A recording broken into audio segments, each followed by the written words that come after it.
Hello, everybody. Miss Janice here to continue with our theme of classics. Today, I have a story to share with you. Are you ready? Actually, like earlier today, this story was requested. That's why I'm doing it right now. Today, we're reading Jack and the Beanstalk.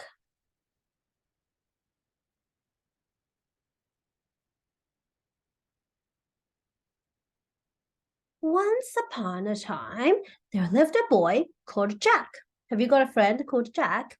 He lived in a cottage with his mother, and their most valuable possession was a cow called Daisy. Daisy provided fresh milk for Jack and his mother every day, and they loved her very much. Sadly, the day came when Jack and his mother had no money left. Without money, you can't eat, you can't buy stuff, you can't buy clothes. Jack's mother told him that he would have to take Daisy to the market to sell her. If they succeeded in selling her, they would get some money for food. Jack was distraught, but he knew that they had no choice. So he started setting off to the market with Daisy, feeling very sad because he didn't want to say goodbye to Daisy the cow.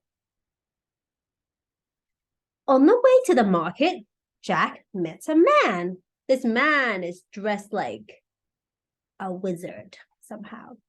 The man had a large curly mustache and was wearing a sparkly yellow cloak. He stared with interest at Daisy and then said, "What a fine cow you have there, Jack." And Jack was surprised and confused. He said, "How do you know my name?" "I know a lot of things," chuckled the mysterious man. "For example, I know that these beans that I hold in my hands have magical powers." "Do you believe that there are magical beans?" The man said, "I will give you these incredible, lovely beans in exchange for your cow. Why don't I give you these beans and you give me your cow? When you plant them, they will grow right up to the sky in just a few hours." And Jack replied, "Oh no, I don't think that's a good idea. Daisy is all my mother and I have now, and I must go to the market and get a good price for her at the market today."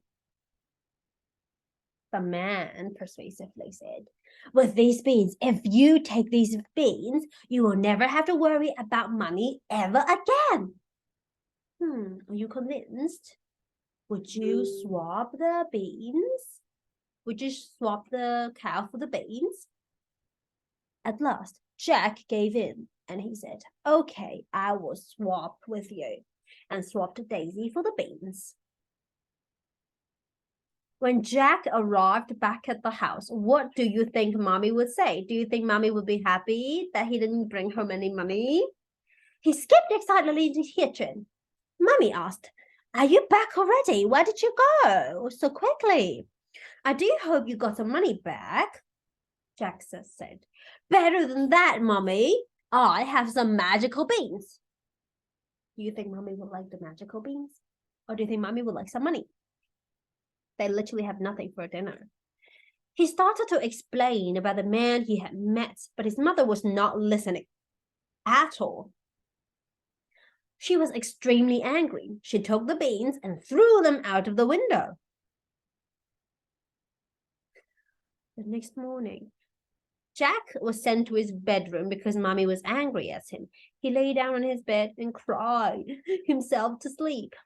The next morning, Jack woke up and noticed that his bedroom was much darker than usual.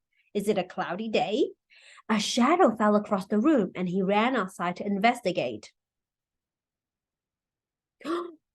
Jack was astounded by what he saw in his garden. Overnight, the beans had grown into a gigantic beanstalk. It was thicker than the trunk of an ancient tree and covered in healthy green leaves. It was the most amazing plant that he had ever seen. The beanstalk went up high into the clouds. He could not see the top of it. It was so tall.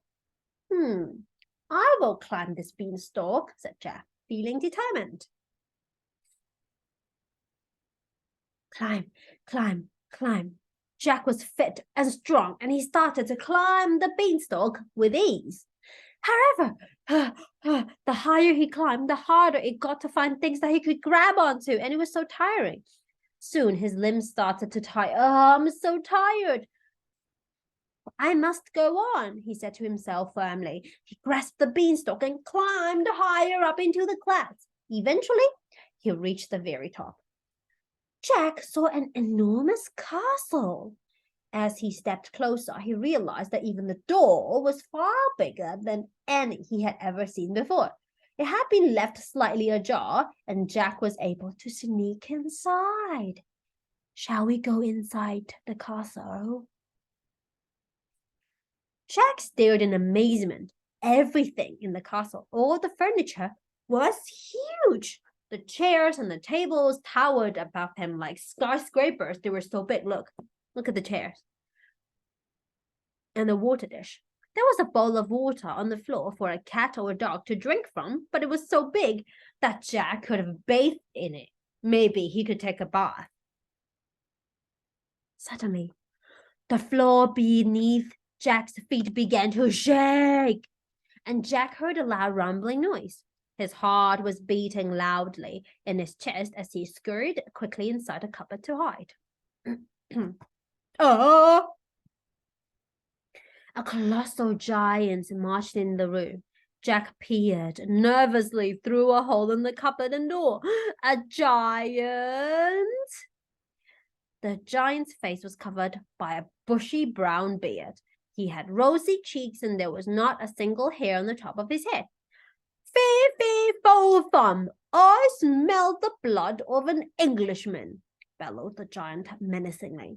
Jack shivered with fear. Oh, this giant sounds so scary. The terrifying giant sat down at the table. On the table was a hen and a golden harp. The glittering harp caught Jack's eye, and although he was petrified, he watched with fascination. What's going on with this hen and this harp? Have you ever seen a real harp before? Do you know how to play? Lay, said the giant, and the hen laid an egg. The egg was made of solid gold. Whoa, what's the color of the egg? Golden. Jack was mesmerized by the bright, shining egg as he watched through the hole in the cupboard. You see, Jack, right here, this hole. Sing, said the giant, and the harp sang. A beautiful, calming song came out of the harp, and it seemed to cast a sort of spell over the giant because he soon fell asleep. When Jack was certain that the giant was fully asleep, he crept out from his hiding place and skillfully climbed up the table leg and onto the tabletop. He grabbed the hen and the harp and made a daring leap down to the ground. Let's take it. Shh, take it. Let's run. The hen nestled happily under Jack's arm, but the harp was alarmed to be grabbed by a stranger. What? The harp didn't want to be taken away. As Jack headed towards the door, the harp cried, Help, master! Help me! The harp could talk. Have you ever seen a talking piano? The harp's shouting woke up the snoozing giant. He jumped up from his chair and spotted Jack. Fee, fee, fo, fum, I smell the blood of an Englishman, he roared, and he was running after Jack. The giant started to chase Jack. Jack didn't stop to look behind him. He ran with all his might. The giant got closer and closer. The giant's strides were vast, so he was able to catch up with Jack quickly. Who do you think can run faster, the giant or Jack? Jack reached the beanstalk and started to climb down. He was panting and breathing very quickly, and his heart was racing. It was not easy climbing down the beanstalk while holding onto the chicken and the harp. The beanstalk was shaking. Jack looked upwards. The giant had gotten onto the beanstalk and was climbing down after him as well. When Jack reached the bottom of the beanstalk, he stumbled onto the ground, utterly exhausted. Help me! Help me! He shouted at the top of his voice. He knew that the giant wasn't far behind him. Help! Jack's mummy came rushing towards the beanstalk with an axe in her hand. Without hesitation, she didn't even wait. She sprinted to the base of the beanstalk and began to chopping at it frantically. The beanstalk began to wobble and a loud cry came from above them. The giant fell and crashed to the ground. He was never seen again. Zoom, crash! Oh, Jack hugged his mother. Thank you, he smiled, still out of breath and shaking all over. I'm glad to have you back, Jack, she whispered, looking at him lovingly. Jack's mother was delighted to see the golden harp and the hen. The harp now seemed happy to call Jack his new master, and the hen quickly started to lay golden eggs on Jack's command. In fact, Jack was able to sell the golden eggs to buy Daisy back. Oh, he's finally got money. They didn't have to worry about having enough money again because they could ask the hen to lay golden eggs and sell them for money.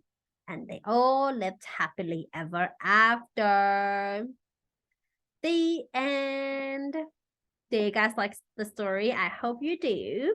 And I will see you guys next time. Bye.